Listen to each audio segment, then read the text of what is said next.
உன் முந்தானையை விரி, உனக்கு ஒரு ஆண் குழந்தை பிறக்கும், அதை எடுத்துக்கொண்டு கைலாயத்திற்கு வா என்று சொல்லிவிட்டு சிவபெருமான் மறைஞ்சிடுறாங்க. பார்வதி தேவியும் ஒரு பிணம் எலிகையில் அதன் அருகே நின்று சிவபெருமானை நினைத்து தன் முந்தானையை விரிக்கிறாங்க. அதனுள் சுரலை முத்துக்கள் வந்து விழுகின்றன. அந்த சுரலை முத்துக்கள் உறுப்புகள் இல்லாத ஒரு பிண்டமாக இணைகின்றன.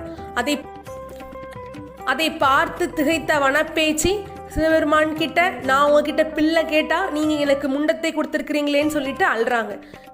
சிவபெருமானும் திரும்ப அந்த பேச்சியின் முன்பாக தோன்றி அந்த பிண்டத்திற்கு உறுப்புகள் அளித்து ஒரு அழகான ஆண் குழந்தையாக மாற்றி தேவியிடம் கொடுக்குறாங்க.